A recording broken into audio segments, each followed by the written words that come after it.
بسم اللہ الرحمن الرحیم۔ ناظرین گرامی، آج کی ویڈیو مردہ اور قبر کے بارے میں ہے۔ جب انسان فوت ہوگا تو اس کی قبر میں پہلے صبح، شام اور رات کیسی ہوگی، اور قبر مردے سے کیا کہتی ہے، اس سب کی تفصیل آج کی اس ویڈیو میں بیان کر دی جائے گی، اس لیے ویڈیو کو مکمل دیکھیے گا۔ موت ایک ایسی حقیقت ہے جس پر ہر شخص یہ یقین رکھتا ہے کہ اس سے دوچار ہونا اور اس کا تلخ جام پینا ضروری ہے۔ یہ یقین ہر قسم کے کھٹکے اور شعبے سے بالا تر ہے، کیونکہ جب سے یہ دنیا قائم ہوئی ہے کسی نفس و جان نے موت سے چھٹکارا نہیں پایا۔ کسی بھی جاندار کے جسم سے روح نکلنے اور جدا ہونے کا نام موت ہے۔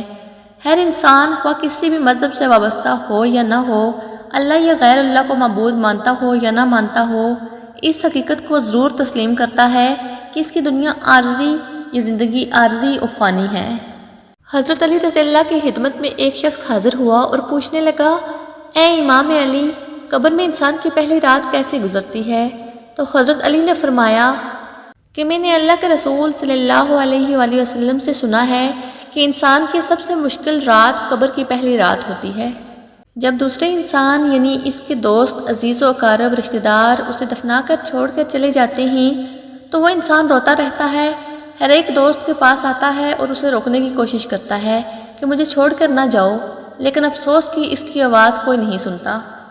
حضرت عثمان رضی اللہ جب کبھی قبروں کو دیکھتے تو اتنا روتے کہ آپ کی داڑھی مبارک تر ہو جاتی۔ کسی نے پوچھا کہ جب آپ جنت و جہنم کا تذکرہ کرتے ہیں تب تو نہیں روتے اور قبروں کو دیکھ کر رو پڑتے ہیں؟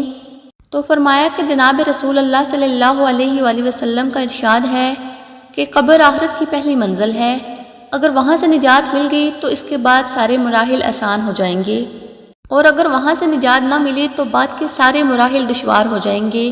اور نبی کریم صلی اللہ علیہ وآلہ وسلم نے یہ بھی فرمایا ہے کہ میں نے جتنے بھی مناظر دیکھے ہیں قبر کا منظر سب سے ہولناک ہے۔ حضرت ابو سعید رضی اللہ سے روایت ہے کہ رسول اللہ صلی اللہ علیہ وآلہ وسلم نے فرمایا، لوگوں اپنی موت کو یاد کیا کرو۔ قبر ہر دن اپنے مردوں کو یاد کرتی ہے کہ میں اندھیرے اور تنہائی کا گھر ہوں، کیڑے مکوڑوں کا گھر ہوں، مٹی کا ڈھیر ہوں۔ جب مومن کو دفن کیا جاتا ہے تو قبر اسے مرحبا کہہ کر خوشخبری دیتی ہے کہ میری پشت پر چلنے والوں میں سے تو بڑا محبوب تھا، آج میں تیری ہو گئی اور تو میرے پاس آ گیا، آج میرا احسان دیکھ۔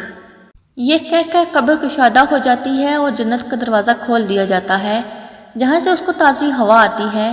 حضرت ابو ہریرہ رضی اللہ تعالیٰ سے روایت ہے کہ رسول اللہ صلی اللہ علیہ وآلہ وسلم ایک جنازے میں شریک تھے اور میں بھی آپ صلی اللہ علیہ وآلہ وسلم کے ہمراہ تھا۔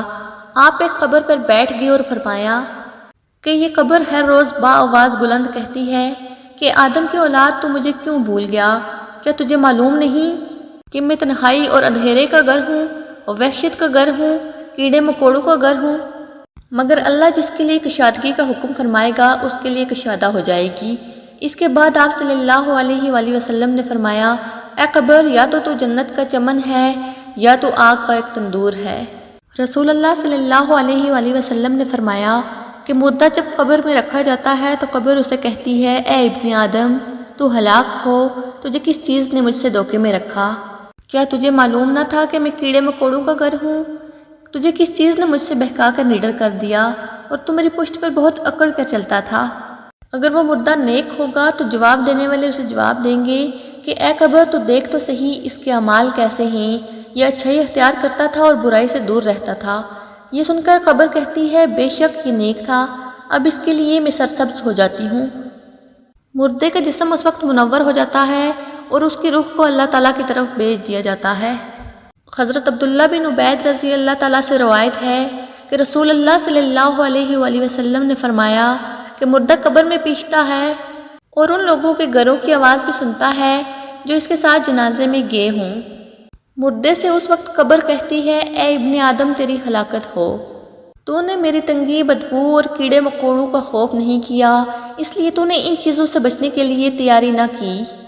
اس کے بعد قبر اس کو جگڑ لیتی ہے اور فرشتے اس کو ہتھوڑوں سے ایسے مارتے ہیں کہ اس کی پسلیاں ادھر سے ادھر ہو جاتی ہیں۔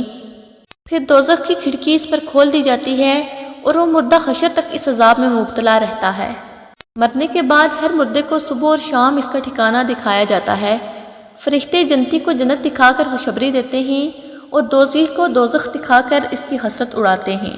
حضرت قتادہ رحمۃ اللہ فرماتے ہیں کہ عذاب قبر کے 3 حصے ہیں۔ 1/3 عذاب پیشاب سے نہ بچنے کے سبب، 1/3 غیبت کے سبب اور 1/3 چغلخوری کے سبب ہوتا ہے۔ حضرت ابن عمر رضی اللہ تعالیٰ عنہ سے روایت ہے کہ رسول اللہ صلی اللہ علیہ وآلہ وسلم نے ارشاد فرمایا کہ جب انسان کا انتقال ہو جاتا ہے تو اس پر صبح و شام اس کا ٹھکانہ پیش کیا جاتا ہے۔ اگر وہ اہل جنت میں سے ہے تو جنت والوں کا مقام، اور اگر اہل جہنم میں سے ہے تو جہنم والوں کا مقام اس کو دکھا دیا جاتا ہے۔ پھر کہا جاتا ہے کہ یہ تیرا ٹھکانہ ہے، یہاں تک کہ اللہ تجھ کو قیامت کے دن اٹھائے گا۔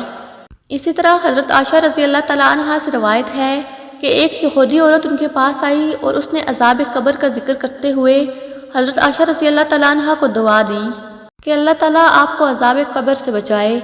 حضرت عائشہ رضی اللہ تعالیٰ عنہا نے رسول اللہ صلی اللہ علیہ وآلہ وسلم سے اس بابت سوال کیا کہ کیا واقعی عذاب قبر ہوتا ہے؟ تو رسول اللہ صلی اللہ علیہ وآلہ وسلم نے فرمایا، جی ہاں، عذاب قبر برحق ہے۔ حضرت عائشہ رضی اللہ تعالیٰ عنہا فرماتی ہیں، اس کے بعد میں نے رسول اللہ صلی اللہ علیہ وآلہ وسلم کو ہمیشہ دیکھا کہ ہر نماز میں آپ عذاب قبر سے پناہ مانگتے تھے۔ سیدنا ابو سعید خدری سیدنا زید بن ثابت رضی اللہ سے روایت کرتے ہیں، انہوں نے فرمایا کہ ہم قبیلہ بنو نجار کے ایک باغ میں نبی کریم صلی اللہ علیہ وآلہ وسلم کے ساتھ تھے، تو وہاں 4، 5 یا 6 قبریں تھیں۔ ارشاد فرمایا، ان قبر والوں کو کون جانتا ہے؟ ایک شخص نے کہا، میں جانتا ہوں۔ پوچھا، یہ کب فوت ہوئے؟ تو بتایا گیا کہ یہ شرک پر مرے ہیں۔ تو ارشاد فرمایا، یہ امت اپنی قبروں میں آزمائی جاتی ہے۔ سیدنا زید رضی اللہ نے کہا، پھر نبی کریم صلی اللہ علیہ وآلہ وسلم ہماری طرف متوجہ ہوئے اور فرمایا، تم آگ کے عذاب سے اللہ کی پناہ مانگو۔ صحابہ کرام رضوان اللہ نے کہا، ہم جہنم کے عذاب سے اللہ کی پناہ مانگتے ہیں۔ آخر میں اللہ تعالیٰ سے دعا ہے کہ اللہ تعالیٰ ہم سب کو مرنے سے پہلے مرنے کی تیاری کرنے کی توفیق عطا فرمائے، اور جو مسلمان اس دنیا سے جا چکے ہیں ان کی بخشش فرمائے، اور ایمان کی حالت میں ہمیں موت آئے۔ آمین۔